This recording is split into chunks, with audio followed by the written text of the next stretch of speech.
Tragedia a Vigonza, operaio apre le porte dell'azienda e trova il titolare impiccato all'interno. Sul posto dei carabinieri non è esclusa la motivazione economica, alla base del gesto. Il quartiere dell'Arcella a Padova sconvolto per l'omicidio suicidio scoperto ieri. Un 49enne ha coltellato a morte la sorella 52enne e si è tolto la vita. Dramma all'ospedale di Feltre, neonato muore probabilmente soffocato dal cordone ombelicale, aperta una inchiesta. Stamane a Venezia la consulta delle autonomie, Zaia faccia a faccia con categorie economiche, sindacati ed enti locali per spiegare il percorso. Dice: sono ottimista, confermo le 23 materie, da cui non si torna indietro. Sequestrate dalla Guardia di Finanza a Caole 3.000 metri cubi di rifiuti in un'area di 6.500 metri quadrati. Sulla zona erano stati depositati cumuli di materiale derivante da attività di escavazione e inerti. Ci sarà un intervento a Padova, 47enne con metastasi epatiche inoperabili, sottoposto a un trapianto con donatore vivente. Una porzione del fegato è stata trapiantata accanto a quello malato e si è rigenerata. Oggi il gran finale del Carnevale con la sfilata dei carri del Martedì Grasso, a Conegliano attese tra le 10.000 e le 15.000 persone dalle 14.45, la diretta su Antenna 3. Telespettatori di Antenna 3, buongiorno, bentrovati. La prima edizione dei nostri telegiornali e c'è la cronaca, un'ampia pagina di cronaca in primo piano perché, come avete sentito dai titoli, la tragedia di questa mattina, l'arrivo dei carabinieri poco dopo le 9, chiamati da un operaio. Siamo a Vigonza, zona ovviamente artigianale. Un operaio ha aperto le porte dell'azienda, parliamo di un rivenditore di componenti per elettrodomestici a Vigonza, e ha trovato il titolare di questa azienda impiccato al suo interno. Ovviamente è entrato immediatamente per cercare di fare qualcosa, ma per l'uomo a quanto pare non c'era più nulla da fare, chiamati ovviamente anche i sanitari del SUON che non hanno potuto fare altro se non accertare il decesso dell'uomo, che ha 56 anni. Sul posto anche i carabinieri per i rilievi, come vedete nelle immagini girate pochissimo tempo fa dal nostro Francesco Ratai, che si trova sul posto anche per cercare di avere le prime informazioni di quanto accaduto. Non è escluso ovviamente una motivazione economica alla base di questo disperato gesto estremo, ma ovviamente le notizie sono ancora frammentari su questa tragedia scoperta davvero poco fa, questa mattina a Vigonza, e quindi cercheremo di avere maggiori aggiornamenti durante il nostro telegiornale per capire appunto cosa sta dietro a questo gesto estremo compiuto da un imprenditore a Vigonza. Intanto a Padova si parla, ovviamente si è sconvolti dall'omicidio-suicidio scoperto ieri all'Arcella, con il fratello, il 49enne, che ha ucciso la sorella a coltellate e poi si è tolto la vita. Li hanno trovati morti in un lago di sangue, fianco a fianco in una stanza al piano superiore della loro villetta di via Faggina nel quartiere Arcella di Padova. La quiete di questo rione sconvolta dalla morte di due fratelli, Pier Matteo e Donatella Rigon, 49 e 52 anni. Omicidio-suicidio secondo una prima ricostruzione fatta dagli investigatori della squadra mobile, chiamati dal terzo fratello dei due, Mirko Rigon. È stato proprio lui a fare la macabra scoperta. Lunedì pomeriggio, dopo molti giorni che non sentiva i fratelli, si era presentato in via Faggin. I vicini lo avevano chiamato. Donatella e Pier Matteo non uscivano da giorni e si vedeva sempre una luce accesa e la macchina posteggiata all'esterno.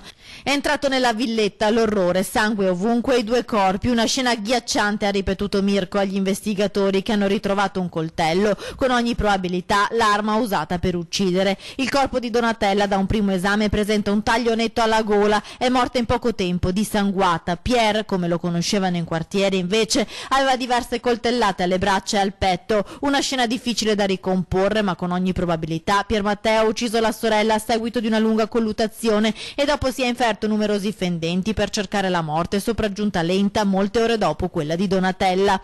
Forse l'uomo ha agonizzato per almeno un giorno vicino al corpo della sorella. Cosa abbia spinto alla tragedia ancora non è chiaro. I due fratelli fino a dicembre condividevano l'abitazione con l'anziana madre, morta pochi giorni prima di Natale, da cui pare che i rapporti si fossero un po' incrinati e la convivenza fosse diventata sempre più difficile. Decisivi per decifrare il contesto in cui è maturato il delitto e come siano andate le cose saranno gli ulteriori esami sui corpi e le testimonianze dei vicini di casa e dei familiari. Donatella Rigon, 52 anni, era una fotografa molto conosciuta a Padova, dove aveva avuto incarichi anche dal comune. Più schivo e riservato il fratello Pierre, aveva cambiato numerosi mestieri facendo per qualche tempo il giardiniere.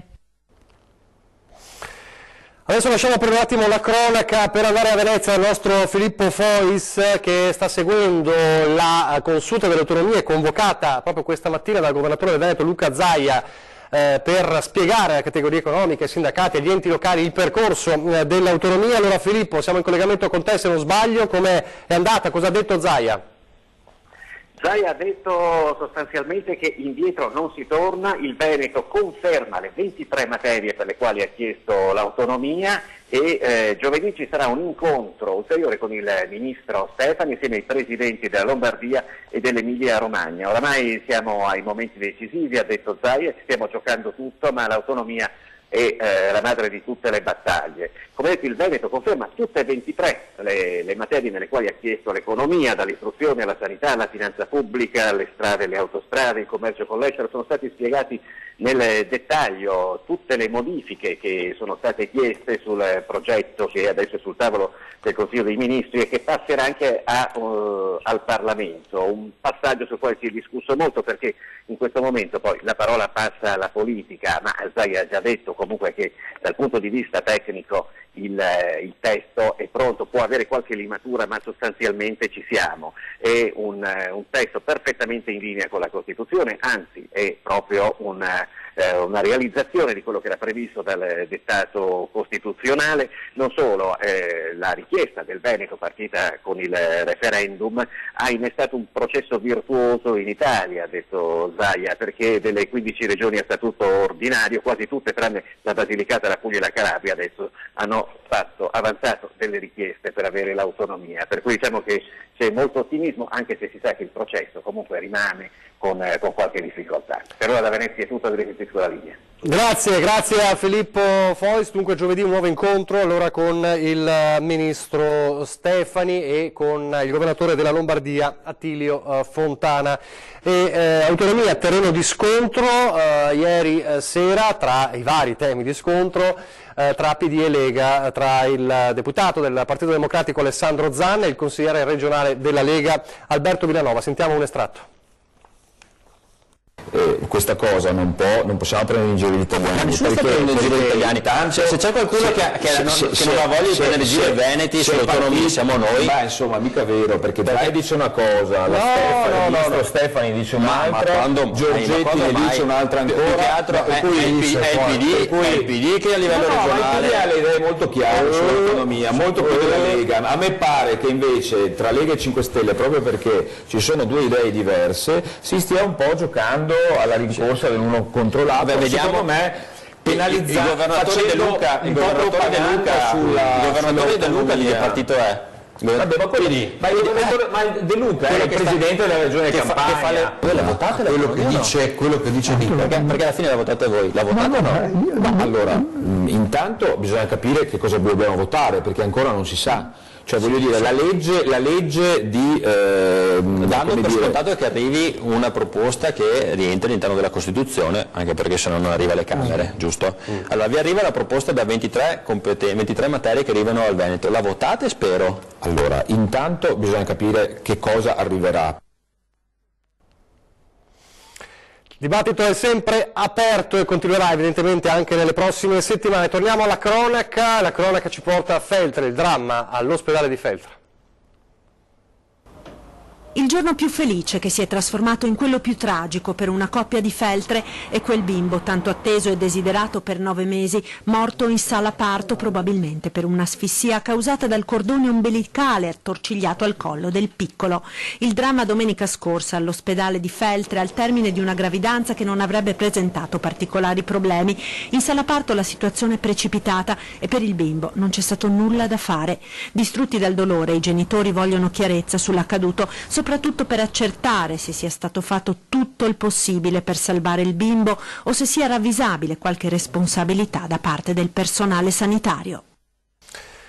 Sequestrate dalla Guardia di Finanza di Caole 3.000 metri cubi di rifiuti e un'area di 6.500 metri quadrati. Una persona è stata denunciata, sull'area sono stati depositati cumuli di materiale derivante da attività di escavazioni edili, terreni e rocce misti a inerti e anche resti di corrugati senza alcuna indicazione relativa alla tipologia di deposito in atto. Dagli accertamenti è emerso che provenivano da un cantiere edile che utilizzava il sito interessato come deposito intermedio. Nel corso del sopralluogo le Fiamme Gialle hanno riscontrato una avanzata attività di livellamento e movimentazioni di materiali. Adesso da Caorle a Eraclea, dove la nostra Ilaria Marchiori ci aggiorna dopo la seduta particolare, chiamiamola così, del Consiglio Comunale di ieri a Eraclea, il primo dopo il terremoto dell'inchiesta Camorra. Ilaria. Buongiorno da Eraclea, dove ieri sera a partire dalle 19 si è svolto un Consiglio Comunale che in realtà però è stato blindato. Il primo dopo la bufera scatenata dall'inchiesta di Polizia e Guardia di Finanza contro la Camorra in Veneto, e soprattutto che ha visto l'arresto del sindaco di Eraclea Mirko Mestre per voto di scambio. La seduta si è svolta in un clima un po' teso, 200 cittadini circa presenti in sala e numerose forze dell'ordine per garantire la sicurezza. In realtà però non c'è stato nessun confronto, nessuna discussione e tutto si è risolto in circa mezz'ora. Le foto e comunque l'ingresso della stampa sono state consentite solamente all'inizio, dopodiché i giornalisti sono stati fatti allontanare. Ma soprattutto quello che ci si aspettava, ovvero le dimissioni da parte dei gruppi di opposizione, non ci sono state. La Civica di centro-sinistra con Talone, la lista di centro-sinistra Cerchiarra sindaco. I consiglieri avevano in realtà le dimissioni in mano, ma non sono nemmeno state prese in considerazione. Secondo quanto ci è stato detto, in realtà però verranno depositate dal notaio proprio questa mattina. Fibrillazione dunque fin dall'inizio, quando il vice sindaco Teso, diventato comunque sindaco facente funzione dopo l'arresto, ha letto il regolamento comunale, e comunque nessun confronto e nessuna discussione. Il vice sindaco ha letto la lettera di dimissioni di Mestre, che è stata protocollata in municipio venerdì scorso attraverso la moglie di Mestre, e così tra lo stupore generale ha stroncato sul nascere ogni discussione. Praticamente inutili dunque i tentativi delle minoranze di ribattere e provare a fare delle domande, perché il Consiglio dopo appena 20 minuti è stato appunto, come abbiamo detto, dichiarato chiuso. Non possiamo fare altro che ha spiegato Teso, soprattutto per rispetto al sindaco. Nelle edizioni dei nostri telegiornali serali vi daremo ulteriori notizie su quanto sta accadendo comunque a Eraclea. Lo ricordiamo che dopo le dimissioni del sindaco ci sono 20 giorni per poterle ritirare. Da Eraclea è tutto, restituisco la linea allo studio. Grazie a Ilaria Marchiori. Frasi antisemite contro il Natale su Facebook. A dicembre un operaio albanese residente a Padova era stato espulso per pericolo terrorismo. Ora voleva tornare in città, ma c'è stato lo stop da parte dei giudici. Lo scorso 20 dicembre, con decreto del prefetto su richiesta del questore, era stato espulso dall'Italia per pericolosità sociale connessa al rischio di derive terroristiche. In Italia Shaban Kaka, operaio albanese residente a Padova, non ci potrà più tornare. Il giudice di pace infatti ha rigettato il ricorso contro il decreto di espulsione presentato dal legale dell'albanese. L'allontanamento risale a qualche giorno prima di Natale, dopo un'indagine della Digos di Padova che aveva riscontrato condotte ritenute pericolose per la sicurezza nazionale. Numerose infatti le pubblicazioni di post su Facebook che collegavano l'operaio con imam radicali, alcuni di questi già coinvolti in altre indagini per istigazione all'odio razziale e al reclutamento di giovani volontari nelle file dell'ISIS. In particolare, a preoccupare gli inquirenti c'erano le palesi condanne alle celebrazioni delle festività cristiane come il Natale, e proprio per questo l'espulsione era avvenuta pochi giorni prima del 25 dicembre. Inoltre è stato rilevato come Shaban Kaka avesse nel tempo maturato forti risentimenti nei confronti degli ebrei e della cultura occidentale, così come emerso nei numerosi post pubblicati su Facebook dal contenuto chiaramente antisemita. Da qui la decisione del giudice di pace, che nel provvedimento di rigetto del ricorso ha riconosciuto la fondatezza delle motivazioni poste a fondamento dell'espulsione in relazione alle frequentazioni pericolose dell'operaio albanese. Il giudice di pace inoltre ha rilevato come l'uso di internet non sia meno grave del contatto personale in un ambito come quello del terrorismo internazionale di matrice islamica, in cui proprio il web ha rappresentato un contesto privilegiato per la propaganda jihadista. La Digos di Padova infatti aveva accertato come da tempo il 38enne albanese avesse intrapreso un'azione di indottrinamento all'Islam radicale nei confronti di un giovane connazionale con cui nell'ultimo periodo aveva condiviso il proprio appartamento nella città del Santo. Ed ora l'esito delle ricerche purtroppo tragiche di un 36enne di Cassola. Domenica pomeriggio si erano perse le sue tracce, è stato rinvenuto senza vita in un dirupo un 36enne di Cassola. L'uomo si era allontanato da casa sul suo scooter e non era più rientrato. Per ora i familiari e gli amici lo hanno cercato, viste le sue delicate condizioni di salute, percorrendo i sentieri che lui conosceva, ma nulla. Allertato il soccorso alpino della Pedemontana del Grappa, assieme ai vigili del fuoco di Bassano, si sono diretti in Valle Santa Felicita, hanno perlustrato la zona a monte, scendendo da località Cibara, lungo il sentiero dello Scalon e da Campo Solagna per il sentiero del Cavallo, controllando malghe e rifugi. Solo l'elicottero dei vigili del fuoco è riuscito a individuare la salma. Pare che l'uomo abbia ingerito una massiccia dose di psicofarmaci prima di decidere di farla finita. E ora a Quinto di Treviso, dove nella notte un incendio ha gravemente danneggiato una abitazione. Si sono vissuti momenti di paura nella notte in via Burchielli a Quinto di Treviso, dove per motivi ancora in corso di accertamento un incendio che ha impegnato a lungo i vigili del fuoco ha interessato il portico e il tetto di un'abitazione privata. Le fiamme sono partite proprio dal porticato e sono riuscite a raggiungere la copertura in legno del fabbricato. Era da poco passata la mezzanotte quando è scattato l'allarme. Sul posto sono intervenuti 5 mezzi dei vigili del fuoco, compresa l'autoscala. È stato necessario lavorare fino al mattino per mettere in sicurezza l'edificio e assicurarsi che tutti i potenziali focolai fossero spenti. Sul posto anche i carabinieri di Zero Branco. Secondo una prima ricognizione l'ipotesi più probabile è che a innescare il rogo sia stato un cortocircuito elettrico. Ingenti i danni all'abitazione, ma nessuno dei residenti è rimasto ferito o intossicato. Pochi istanti di pubblicità, poi parleremo di un intervento, il primo al mondo a Padova.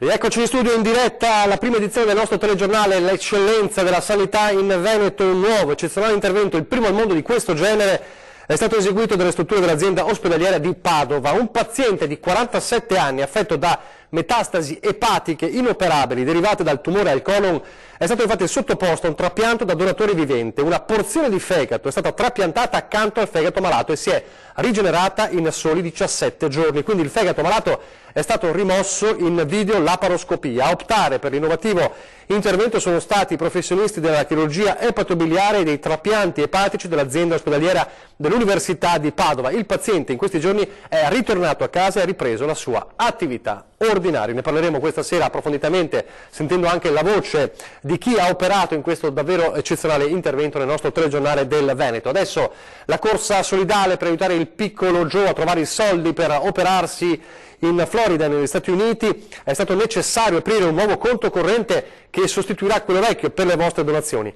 Ecco i nuovi estremi.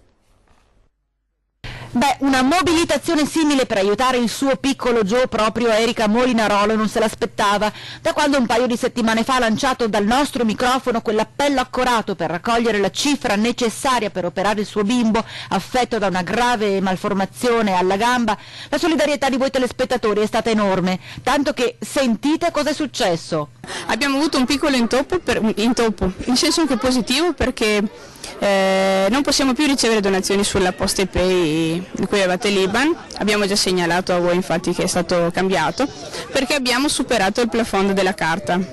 Abbiamo aperto stamattina un conto nuovo e ci stiamo premurando di passare l'IBAN un po' a tutti quanti per continuare appunto le donazioni. Superato il plafond della carta, incredibile ma vero, aperto un nuovo conto, da questa sera cambiano dunque gli estremi dell'IBAN, cancellate quello vecchio, usate solo quello che state vedendo sui vostri schermi, mantenendo sempre l'intestazione Erika Molinarolo e la causale Diamo il meglio a Giovanni. Continuiamo tutti ad aiutare il piccolo Joe. Adesso il cinema, parliamo di Red Land, consegnato al regista del film Red Land Rosso Istria, Maximiliano Errando Bruno, il premio Istria Terra 2019.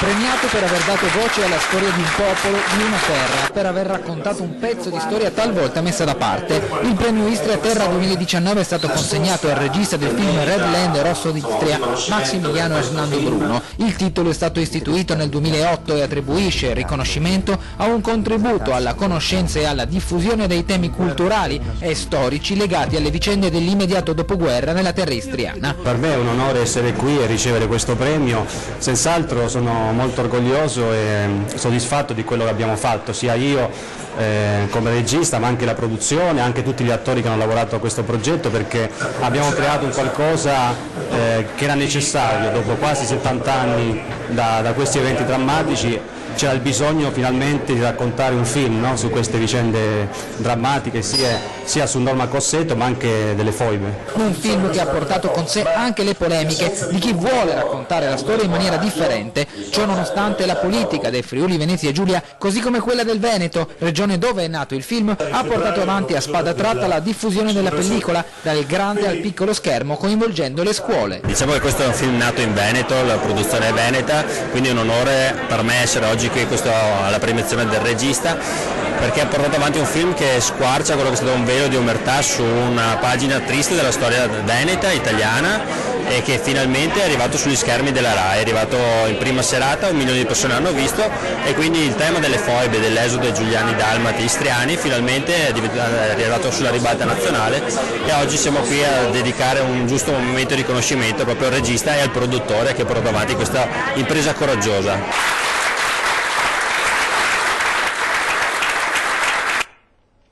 Un flash dallo sport con il calcio, perché è fatale la sconfitta col Verona, ma anche le ultime uscite del Venezia poco felici, fatali a Walter Zenga, che da pochi minuti non sarebbe più l'allenatore del Venezia, quindi sarebbe stato esonerato poco fa. Al suo posto in arrivo Serse Cosmi. Questo è così una notizia dell'ultima ora del calcio. Adesso invece il carnevale, martedì grasso, le sfilate dei carri un po' in tutto il territorio, tra le 10 e 15 mila persone attese a Conegliano, altro palcoscenico importante per i carri di carnevale che noi seguiremo dalle 14:45 proprio in diretta su Antenna 3. Vediamo. Il martedì grasso a Conegliano si passerà divertendosi con la tradizionale sfilata di carri allegorici e con la partecipazione di 20 tra carri e gruppi mascherati.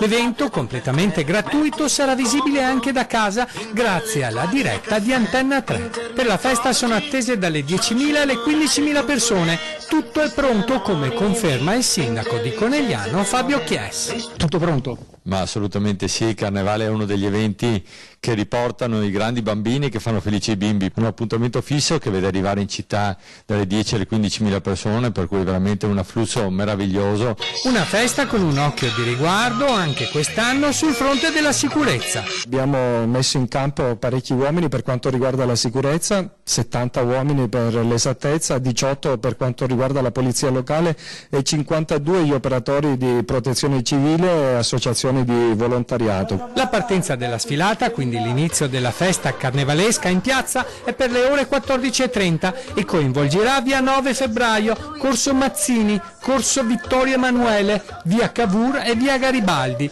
via Colombo, viale Carducci e piazzale San Martino. Il centro cittadino naturalmente sarà chiuso al traffico già dalle 13:30, per cui noi adotteremo le chiusure come ogni anno.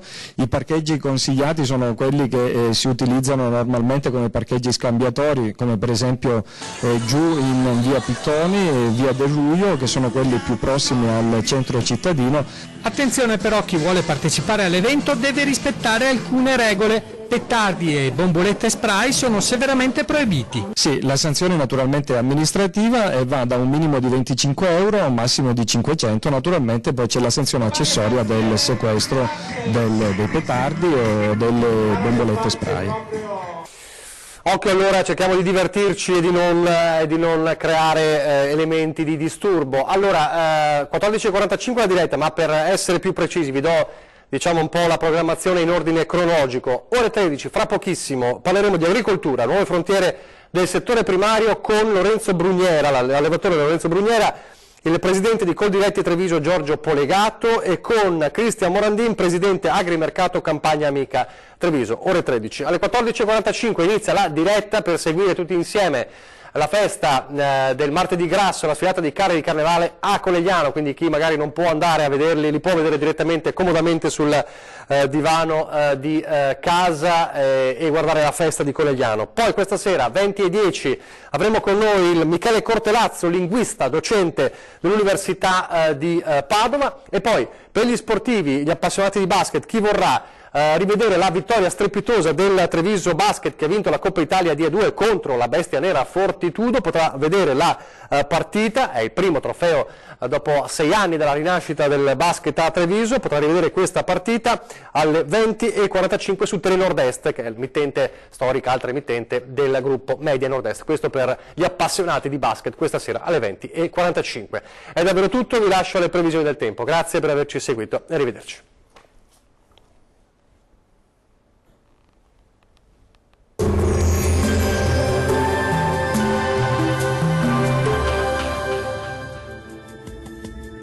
Ben ritrovati al meteo.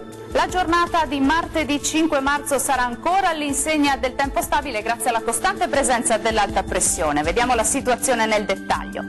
Come anticipato, sul Veneto il tempo sarà asciutto, il sole infatti dominerà sulla nostra regione e il cielo si presenterà poco o parzialmente nuvoloso. Qualche nube in più sarà possibile solamente sul Bellunese, ma senza ulteriori conseguenze. Temperature sempre lievemente sopra la media stagionale, le minime saranno comprese tra 3 e 6 gradi, le massime invece oscilleranno tra i 13 e i 17 gradi. Andiamo ora a vedere che tempo farà sul Friuli Venezia Giulia.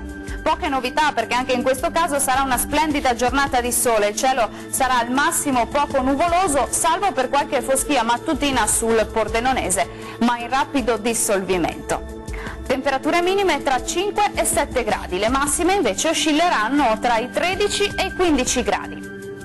Diamo uno sguardo infine al Trentino Alto Adige, anche qui avremo condizioni di bel tempo stabile, sarà infatti una giornata caratterizzata dal sole. La grafica ci mostra che il cielo sarà poco nuvoloso sui settori meridionali, ma risulterà a tratti coperto invece altrove. Temperature minime comprese tra 2 e 3 gradi. Le massime invece oscilleranno tra gli 11 e i 14 gradi circa. Bene, dal meteo per ora è tutto, vi do appuntamento al prossimo aggiornamento. Arrivederci.